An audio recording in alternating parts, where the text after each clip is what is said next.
Selamat sore Bapak, Ibu, dan rekan semuanya.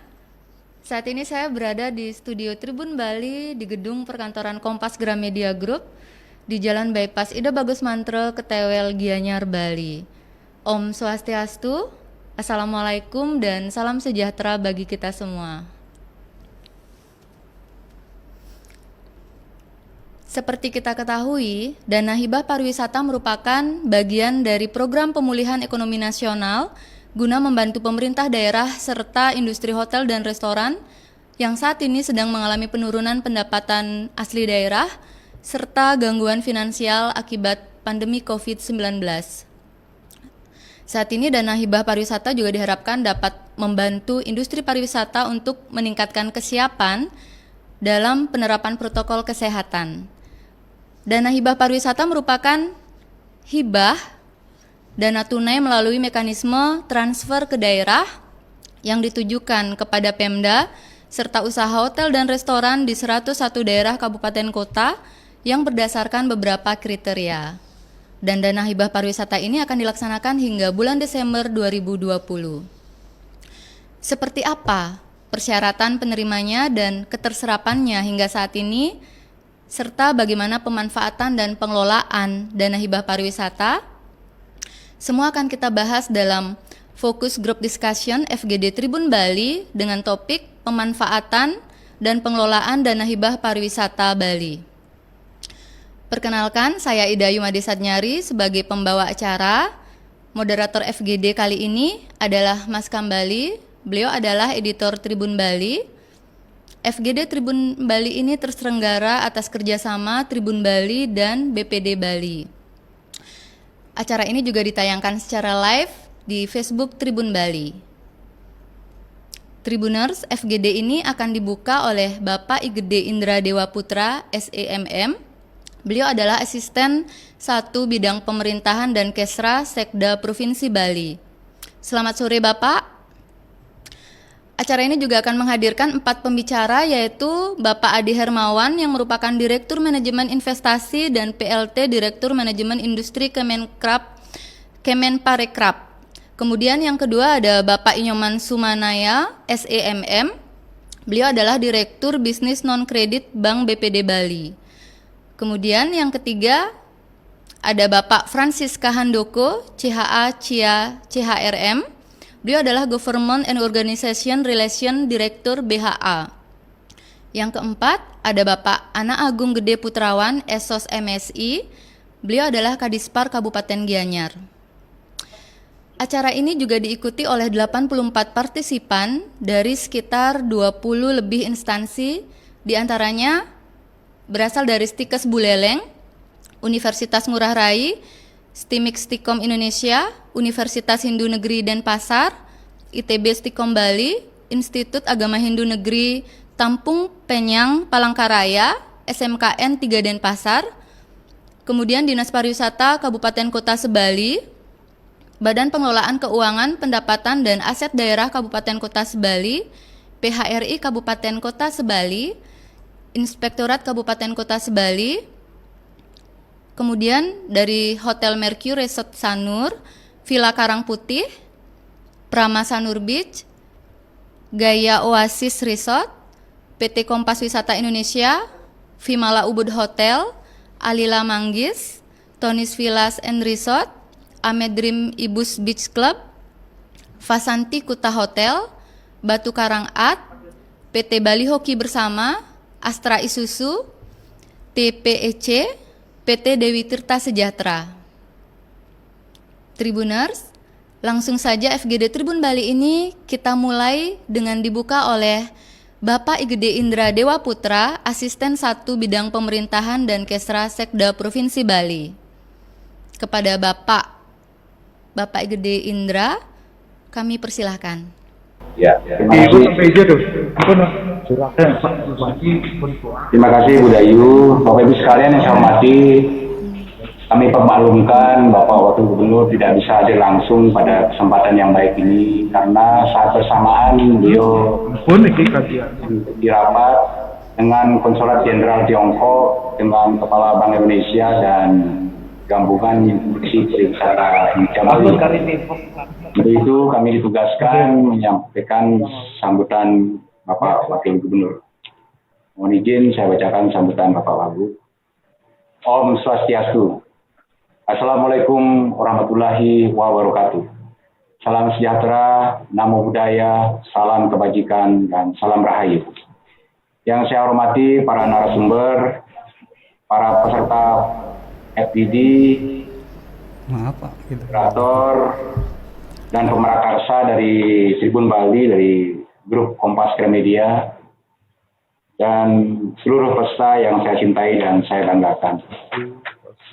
Marilah kita haturkan puja pangastuti Angayu Bagyo kehadapan Ide Yang Dewasa Tuhan Yang Maha Esa atas asung serta warunugrahanya kita meskipun secara virtual pada acara FGD dengan topik pemanfaatan pengelolaan dana hibah pariwisata untuk menggerakkan sektor ekonomi dan pariwisata Bali ini. Sebagai Wakil Gubernur Bali atas nama pemerintah Provinsi Bali menyampaikan apresiasi yang tinggi atas diselenggarakannya acara FGD ini karena acara seperti ini sangat dibutuhkan untuk memberikan saran, masukan maupun evaluasi terhadap pelaksanaan program oleh pemerintah sehingga program tersebut dapat berjalan dengan baik sesuai dengan tujuan yang diharapkan dan dapat mencegah terjadinya penyimpangan. Hadirin yang saya hormati, dampak pandemi COVID-19 bisa diperbesar, Pak? Gubernur Bali telah dirasakan, yaitu lumpuhnya pariwisata, penurunan omset penjualan termasuk pelaku UMKM dan koperasi. Juga terjadi penurunan penjualan produk pertanian, industri kerajinan rakyat yang mengakibatkan pertumbuhan ekonomi Bali mengalami kontraksi atau pertumbuhan negatif seperti triwulan 1 sebesar minus 1,14% dan triwulan 2 minus 10,98%. Para pekerja sektor informal usaha jasa pariwisata juga mengalami pemutusan hubungan kerja atau PHK sebanyak 2.667 orang dan sudah dirumahkan sebanyak 73.631 orang. Kondisi ini sangat dirasakan baik oleh pekerja maupun pengelola usaha pariwisata. Selama lebih dari 8 bulan, pelaku sektor pariwisata mengalami bagaimana beratnya mempertahankan usaha di tengah tekanan dan tuntutan biaya operasional yang cukup tinggi. Pemerintah Bali telah melakukan berbagai upaya untuk bisa mempercepat penanganan COVID-19 serta mengeluarkan berbagai kebijakan meringankan beban para pelaku ekonomi khususnya di sektor pariwisata. Pemerintah Provinsi Bali telah menggelontorkan dana sebesar 756 miliar yang telah dimanfaatkan untuk memenuhi semua keperluan penanggulangan COVID-19, khususnya kebutuhan medis, baik kebutuhan untuk rapid test, PCR, fasilitas rumah sakit, peralatannya, laboratorium, dan tenaga medis serta APD. Selain itu, dana ini juga dimanfaatkan untuk membantu kebutuhan ekonomi bagi warga masyarakat terdampak COVID-19 seperti pemberian dana stimulus bagi pelaku koperasi dan UMKM, pemberian sembako dan bantuan langsung tunai bagi pekerja pariwisata yang terkena dampak. Hadirin yang kami hormati, selain melalui dana APBD, pemerintah Provinsi Bali melalui Bank BPD Bali juga memberikan beberapa kebijakan kepada para debitur khususnya pelaku UMKM seperti penambahan modal kerja baru dengan bunga rendah, subsidi bunga sebesar 3% untuk 3 bulan pertama dan 2% untuk 3 bulan berikutnya yang berlaku sampai Desember 2020. Subsidi sebesar 6% bagi debitur KUR BPD Bali sampai Desember 2020. Penjaminan kredit dari pemerintah bagi debitur UMKM baru serta relaksasi kredit bagi debitur agar mampu mempertahankan usahanya. Hadirin yang saya hormati, menghadapi COVID-19 ini, untuk tetap menjaga kehidupan ekonomi Bali tidak terus menurun, maka langkah-langkah strategis telah dilakukan oleh pemerintah Provinsi Bali. Adapun tahapan yang sudah dilakukan meliputi tahap pertama, melaksanakan aktivitas secara terbatas dan selektif hanya untuk lingkup lokal masyarakat Bali mulai tanggal 9 Juli 2020. Tahap kedua, mulai tanggal 31 Juli 2020, masyarakat telah diizinkan melaksanakan aktivitas secara lebih luas, termasuk sektor pariwisata, namun hanya terbatas untuk wisatawan Nusantara. Untuk tahap ketiga, memang sampai saat ini belum bisa dilaksanakan, tetapi pemerintah Bali telah mempersiapkan diri secara maksimal, seperti mengeluarkan Peraturan Gubernur Nomor 46 Tahun 2020 tentang penerapan disiplin dan penegakan hukum protokol kesehatan sebagai upaya pencegahan dan pengendalian COVID-19. Pemerintah Bali bersama Asosiasi Pariwisata telah melakukan verifikasi terhadap seluruh fasilitas dan daya tarik pariwisata sehingga nantinya ketika Bali dibuka, Bali sudah siap dan wisatawan sudah tidak ragu lagi datang ke Bali. Hadirin yang kami hormati, kebijakan terakhir dari pemerintah pusat untuk pemerintah kabupaten kota dan pelaku usaha pariwisata, khususnya akomodasi, adalah adanya hibah pariwisata sebesar 1,2 triliun. Alokasi penggunaan dana hibah pariwisata tersebut sebesar 70% diperuntukkan bagi pelaku pariwisata, khususnya akomodasi, sedangkan 30% dikelola oleh pemerintah kabupaten kota dalam rangka implementasi dan protokol CHSE atau Cleanliness, Healthy, Safety, Environmental Sustainability atau kebersihan, kesehatan, kenyamanan, kelestarian lingkungan. Intinya untuk pencegahan penyebaran COVID-19 di sektor pariwisata. Dalam pemanfaatan dana tersebut diatur dalam juknis yang jelas sehingga dana tersebut tidak bisa dimanfaatkan untuk hal-hal di luar ketentuan yang sudah ditetapkan. Pemanfaatan dana hibah pariwisata ini diharapkan bisa transparan sehingga seluruh komponen masyarakat dapat ikut mengawasi dan memantau agar tidak terjadi penyimpangan. Melalui FGD seperti ini sangat bermanfaat sebagai ajang saling memahami sehingga bagi pihak yang tidak paham bisa mendapatkan informasi dengan lebih jelas. Demikian sambutan singkat saya dengan mengucapkan Om Oligina Mastu Namas Sidam. Acara FGD ini saya buka secara resmi. Semoga kegiatan ini bermanfaat bagi kita semua. Sekian, terima kasih. Om, Santi, Santi, Santi Om. Wassalamualaikum warahmatullahi wabarakatuh. Salam Rahayu. 24 November 2020, cap tanda tangan Wakil Gubernur Bali, Profesor Cok Oke Adana Sukawati. Demikian kami sampaikan sambutan Bapak Wakil Gubernur Bali pada acara FGD ini. Terima kasih, kami kembalikan kepada moderator. Baik, terima kasih kepada Bapak Igede Indra Dewa Putra. Acara saya serahkan kepada moderator untuk memandu FGD Tribun Bali. Saya sebagai pembawa acara mengucapkan selamat mengikuti. Terima kasih Ida Ayu Made Satyari.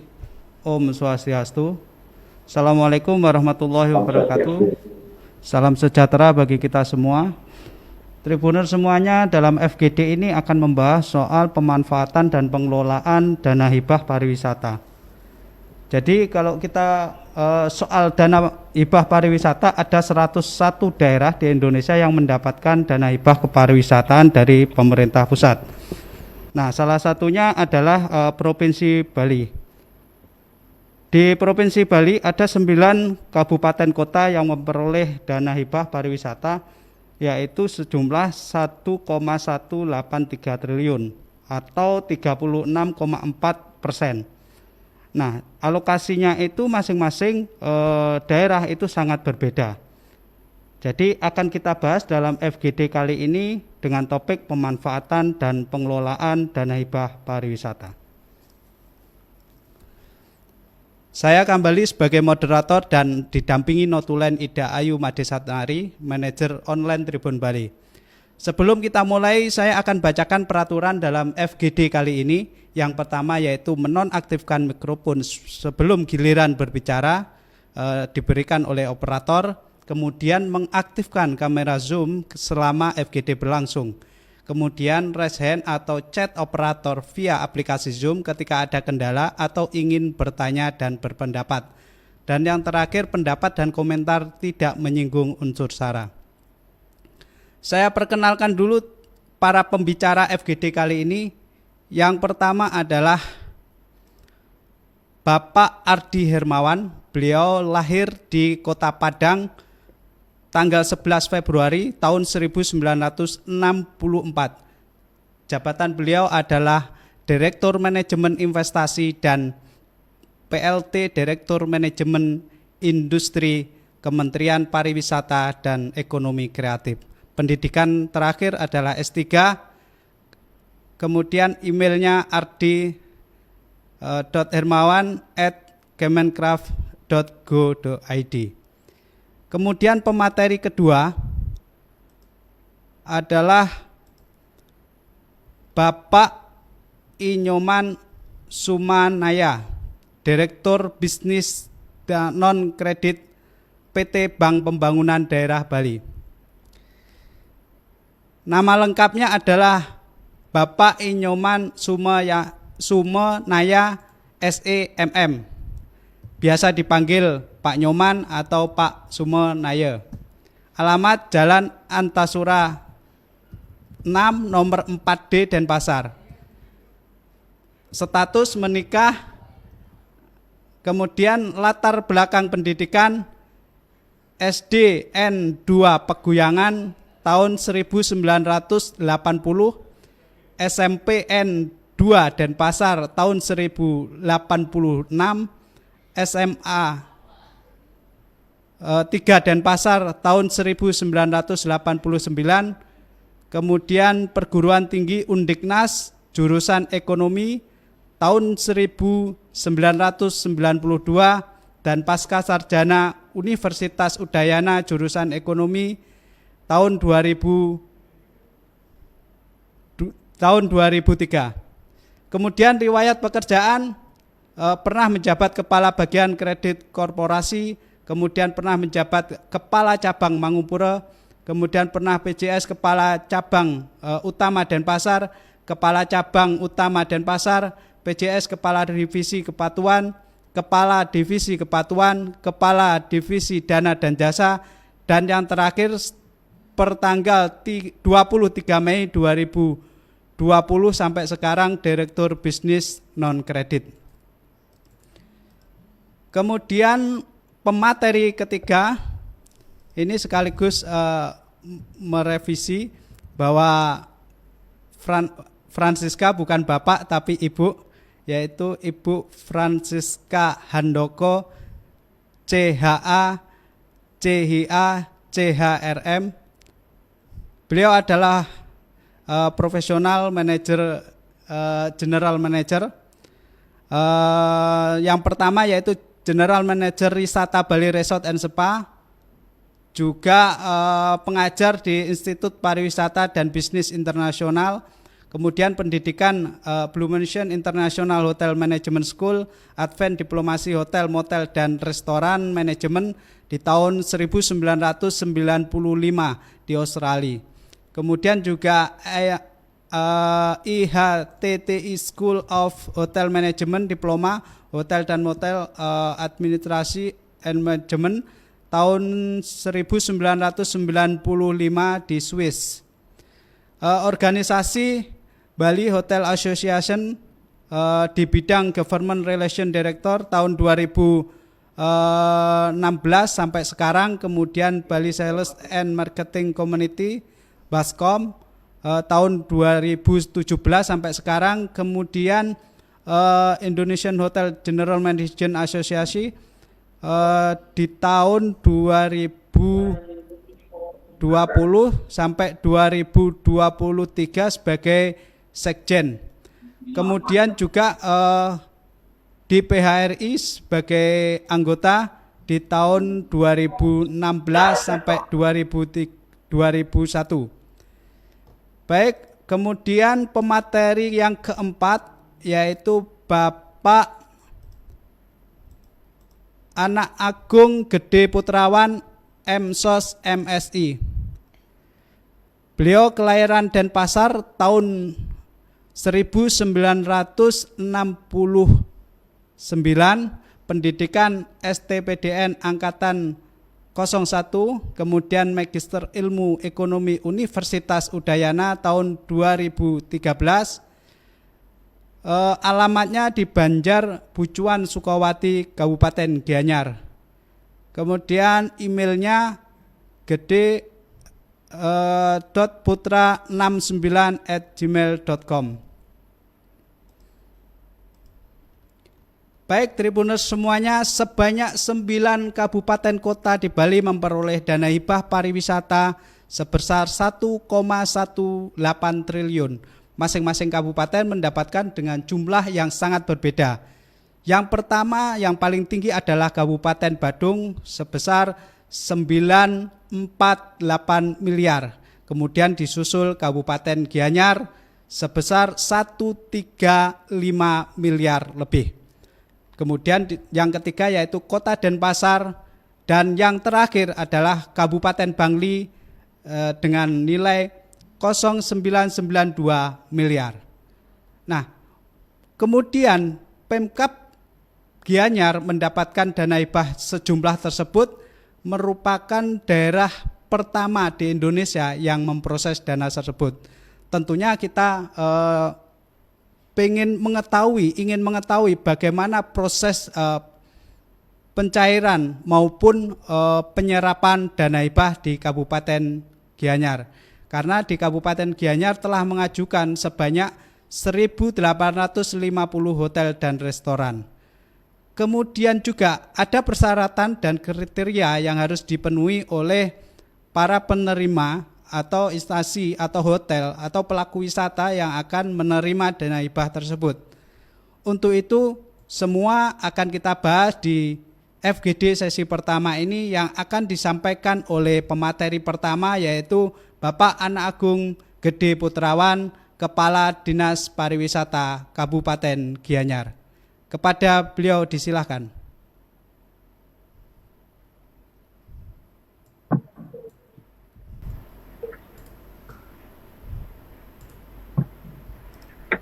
Terima kasih atas waktunya. Om Swastiastu. Assalamualaikum warahmatullahi wabarakatuh. Salam sejahtera bagi kita semua. Yang saya hormati para narasumber pada kesempatan ini yang mengikuti webinar kali ini, dan para peserta tentunya dimanapun berada dalam kegiatan ini. Izinkan saya dari Dinas Pariwisata Kabupaten Gianyar menyampaikan beberapa hal terkait dengan dana hibah pariwisata ini. Mungkin ada 3 regulasi atau 3 surat yang kita pedomani di dalam pelaksanaan hibah pariwisata. Yang pertama tentunya penetapan bahwasanya Gianyar masuk dalam 101 kota kabupaten di Indonesia penerima hibah. Yang kedua tentunya masalah juknis pelaksanaan hibah pariwisata itu sendiri. Yang ketiga yaitu penjelasan lebih rinci di dalam pembagian proporsional pendapatan atau penerimaan hibah yang ada di kabupaten.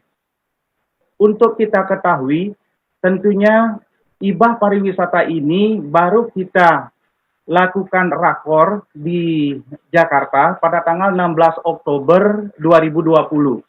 Dengan sisa waktu yang begitu singkat, nantinya kita akan berakhir di pertengahan bulan Desember ini. Kita Kabupaten Gianyar berupaya untuk bisa segera untuk mengeksekusi daripada dana hibah pariwisata yang besarnya 135 miliar lebih seperti yang disampaikan tadi. Nah, di dalam proses pencairan dana hibah ini sudah barang tentu kita berpedoman pada juklak dan juknis yang ada, yang mana permohonan ini harus didahului oleh rencana kerja yang dibuat oleh pemerintah daerah dalam hal ini. Sudah itu berproses, di mana dalam berproses ini ada 3 kementerian tentunya yang mengampu daripada kegiatan ini. Yang pertama adalah Kementerian Pariwisata itu sendiri, Kementerian Dalam Negeri dan Kementerian Keuangan dalam hal ini DJPK. Yang mana permohonan kita di dalam IBAH ini harus mendapatkan rekomendasi dari kementerian untuk di tahap pertama, yang mana IBAH ini akan disalurkan melalui 2 tahap nantinya oleh Kementerian Keuangan atau DJPK. Yang pertama tentunya 50% dari jumlah yang kita terima sebesar 135. Yang mana proses ini asungkara sudah bisa kita lalui, yang mana kita di Gianyar ini tanggal 6 November sudah bisa dilakukan transfer dari rekening kas umum negara ke rekening kas umum daerah, sehingga kita pada saat itu telah berproses juga secara paralel antara kita memohon dengan kita melakukan kegiatan sosialisasi pelaksanaan IBAH kepada pelaku usaha khususnya hotel dan restoran sebesar sebanyak 1.800 sekian. Yang mana kita lakukan sosialisasi dari tanggal 3 sampai tanggal 6, yang mana pada saat sosialisasi itu kita juga telah mensyaratkan kepada calon penerima IBAH ini untuk membawa persyaratan yang diperlukan di dalam pencairan IBAH. Sehingga proses itu berjalan secara paralel. Dan asungkara tentunya dalam hal ini, di dalam proses perjalanannya, kita di tanggal 13 sampai tanggal 17 itu sudah mampu melakukan transfer dari rekening kas umum daerah kepada wajib pajak kita yang jumlahnya 80 wajib pajak hotel dan 85 wajib pajak hotel dan restoran. Karena dana yang kita terima adalah 50% dari 135 kurang lebih 67 miliar, tentunya kita sudah bisa tereksekusi, kita salurkan 44 miliar. Sehingga saat ini kita berproses untuk permohonan tahap kedua. Mudah-mudahan nantinya atas bantuan daripada Kementerian Pariwisata dan DJPK tentunya dalam hal ini bisa dipercepat sehingga kami bisa mengeksekusi kembali dana IBAH pariwisata ini. Nah, untuk peruntukannya sudah jelas di dalam juknis telah disampaikan dari jumlah 135, 70% itu nanti kita akan ibahkan uang kepada pelaku usaha hotel dan restoran, yang mana kita terjemahkan 30% untuk di Kabupaten Gianyar ini kita terjemahkan 28% kita gunakan untuk sosialisasi, bimbingan teknis, termasuk revitalisasi daripada program kebersihan, keindahan, dan keselamatan itu sendiri. Dan tentunya 1,5% kita gunakan untuk operasional dan evaluasi, seperti itu kondisi kita di Gianyar. Nah, ini sudah berjalan tentunya, pelaksanaan bintek dan sosialisasi sudah kita lakukan juga kemarin, yang mana kita gunakan untuk menangkap apa yang digariskan atau dikeluarkan oleh Kementerian Pariwisata terhadap Permen 13 tahun 2020 tentang standarisasi dan verifikasi daripada CHSE, di mana kementerian mengeluarkan standarisasi dan verifikasi ini yang mana diberi kepada pengusaha usaha hotel dan restoran dan usaha pariwisata lainnya, termasuk daya tarik ini akan diberikan labeling Indonesia Care. Itulah yang kita tangkap, di mana untuk kita ketahui bersama dalam prosesnya ini mungkin Kabupaten Gianyar saat ini sudah pelaku usaha kita, karena kita terus pantau, ada 470 sudah mendaftar secara online melalui CHSE Kemenparekraf Go ID seperti itu. Itulah proses yang kami lakukan di Gianyar ini, dan kami sangat berharap dukungan, bantuan dari pemerintah pusat dalam hal ini, sehingga waktu yang dibatasi kita nanti pada Desember, pertengahan Desember itu sudah clear kita lakukan, sehingga tuntas, dan harapan kita tentunya penyerapan yang 70% untuk pelaku usaha pariwisata ini bisa kita serap secara maksimal tentunya. Nah, kita mempunyai hitung-hitungan, saat ini kita optimis tentunya, mudah-mudahan ini berjalan sesuai dengan keinginan kita dapat menyerap nantinya 80% kurang lebih.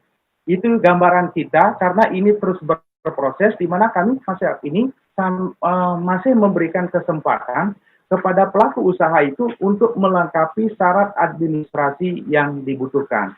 Demikian pelaksanaan teknis kami di Kabupaten Gianyar. Mudah-mudahan nantinya ada masukan dari para narasumber yang lain sehingga akan melengkapi pelaksanaan kami hibah pariwisata di Kabupaten Gianyar. Demikian yang dapat saya sampaikan. Untuk waktu kami persilakan kembalikan. Terima kasih Pak Kadis Pariwisata Kabupaten Gianyar. Jadi kalau di Kabupaten Gianyar itu sudah ada pencairan di tanggal 6 November tahun 2020. Dan estimasi dari Dinas Pariwisata akan menyerap dana hibah pariwisata ini sekitar 80%. Dan sekarang masih ada kayak semacam verifikasi persyaratan administrasi. Kalau berbicara soal persyaratan, banyak sekali dari pelaku wisata kemarin mengeluhkan, terutama untuk TDUP, yaitu tanda daftar usaha pariwisata, termasuk juga pembukaan atau operasional hingga Agustus 2020. Untuk itu kita akan mendapatkan penjelasan bagaimana pelaku pariwisata dalam menanggapi dana hibah pariwisata itu. Kami persilahkan kepada Ibu Francisca Handoko untuk memberikan penjelasan bagaimana dana hibah dari perspektif pelaku wisata. Oke, terima kasih. Selamat sore semuanya. Om Swastiastu. Untuk host, mohon dibantu presentasi dari saya.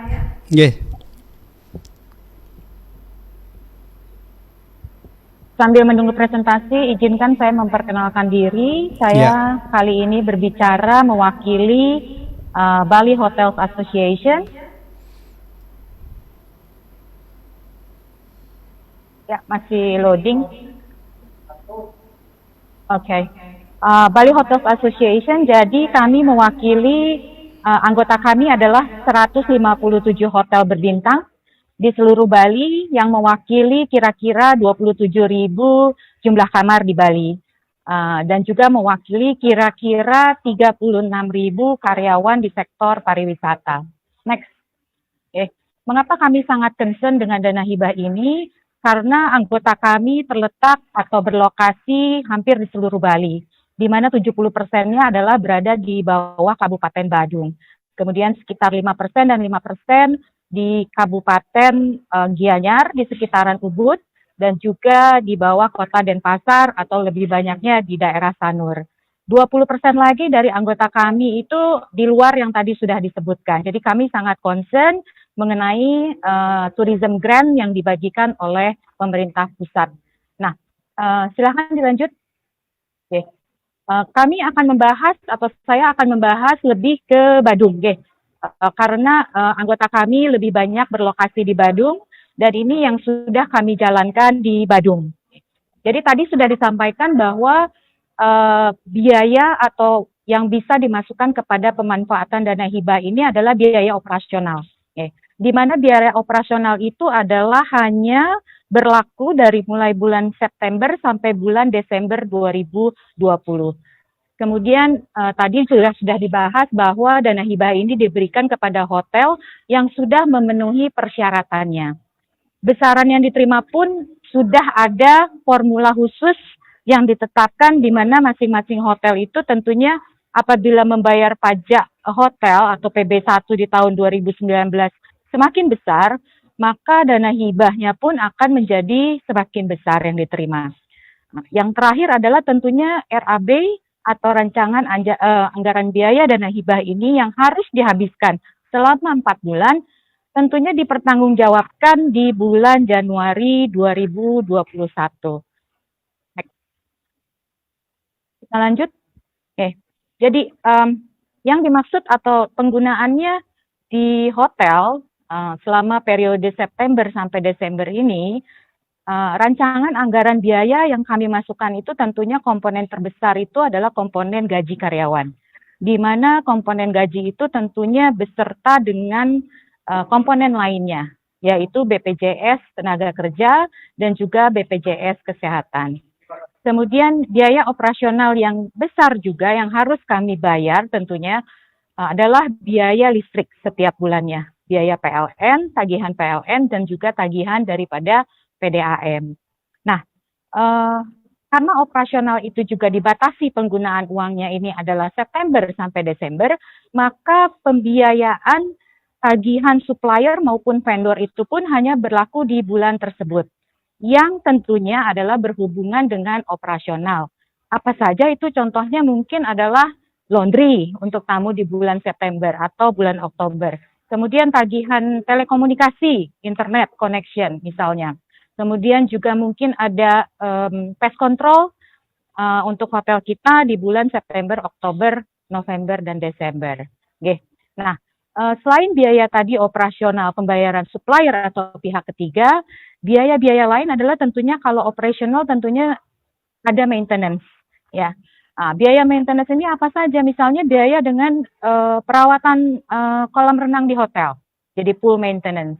Atau misalnya hotel yang memiliki lift, tentunya juga setiap bulan itu harus ada biaya maintenance lift karena itu berhubungan dengan safety bagi tamu dan bagi kita semua. Nah, yang terakhir adalah juga tadi juga sudah disampaikan adalah biaya-biaya operasional yang berhubungan dengan pemenuhan standar daripada CHSE protokol, cleanliness, health, safety, dan environment sustainability. Karena kita sekarang prosedur masuk hotel harus memakai atau mengukur suhu tubuh, maka mungkin diperlukan beberapa dari termogan ya di setiap entry hotel kita tersebut. Jadi itu adalah biaya yang dikeluarkan untuk pemenuhan persyaratan daripada CHSE protokol itu sendiri. Nah, boleh dilanjut? Oke. Nah, tentunya kalau boleh dipakai di biaya operasional, berarti dia tidak boleh dipakai di biaya yang non-operasional. Apa saja sih yang non-operasional itu? Tentunya tidak bisa dipakai untuk membayar pajak.